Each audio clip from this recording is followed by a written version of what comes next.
Prej vitesh, emri i Jeffrey Epstein ka qenë sinonim i rrjeteve të errta të abuzimit seksual, elitave politike dhe skandaleve që ka përcyen kufijtë e SBA-s.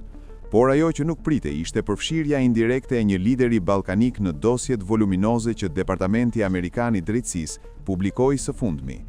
Bëhet fjalë për ish-presidentin e Malit të Zi, Milo Đukanović, emri i të cilit përmendet në korrespondencën mes Epstein dhe diplomatit slovak Miroslav Lajčak, aktualisht përfaqësuar si posaçëm i BE-s për dialogun Kosovë-Serbi. Në komunikimet e publikuara, Lajčak i shkruan Epsteinit në vitin 2018 për një vizitë të mundshme në Mal të Zi, duke theksuar se presidenti i Malit të Zi gëzohet për vizitën tonë. Ky detaj i vetëm ka mjaftuar për të ngritur një ortek pyetjesh dhe spekulimesh për përfshirjen eventuale të Đukanović në orbitën e kontakteve të Epsteinit. Në mesazhe të tjera, Epstein e përshkruan Đukanovićin si një djalë të shkëlqyer, një epitet që bie ndesh me pretendimin e vet ish-presidentit malazez, i cili pas publikimit të dokumentave reagoi: "Nuk e kam njohur kurrë, nuk kam pasur kontakt, as direkt, as tërthorazi." Deklarata e tij, megjithse e qartë, nuk mjafton për të fshirë dyshimin publik që lind kur emri një lideri shtetror përmendet në mesazhe me një figurë kaq të kontaminuar sa Epstein.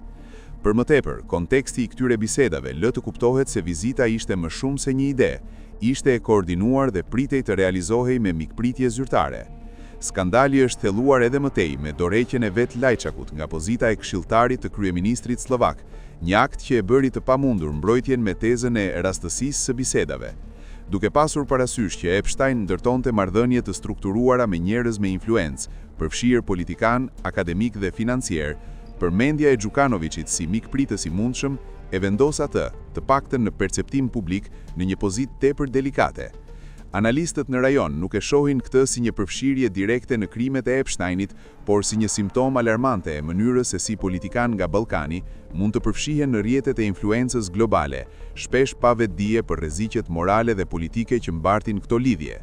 Mëtej një shkrim kritik në mediat malazeze me titullin retorik, zotri Đukanović, ku mund të takojë Epsteinin, ironizonte deklaratën mbrojtëse të presidentit, duke e paraqitur si të vakët dhe pasinqert. Në një kohë kur dosjet e Epsteinit po përdoren si dritare në botën e errët të elitave internacionale, çdo përmendje e një lideri regional mbart peshë të madhe reputacioni. Deri tani nuk ka prova që të vërtetojnë se Đukanović ka pasur kontakt të drejtë me Epsteinin, por fakti se figura të rëndësishme diplomatike si Lajčak ka ndërmjetësuar një vizitë të mundshme me përfshirjen e presidencës së Malit të Zi, ngre pyetje për mënyrën se si lidhen diplomacia, pushteti dhe interesat personale në sfondin e politikës ballkanike. Ky skandal nuk është vetëm një episod i sikletshëm për një politikan që ka dominuar skenën malazeze për dekada, por edhe një sinjal i fortë paralajmërues për të gjitha qeveritë në rajon. Çdo lidhje, çdo takim dhe çdo korrespondencë me figura të dyshimta të arenës globale mund të bëhet në të ardhmen një bombë politike me sahat. Në një epokë kur transparenca është arma më e mirë mbrojtëse e liderëve, heshtja ose mohimi nuk mjaftojnë. Opinionit publik i takon të kërkojë përgjigje dhe figurave publike t'u japin ato, jo me deklarata të shkruara shpejt në rrjete sociale, por me transparencë, përgjegjësi dhe prova konkrete.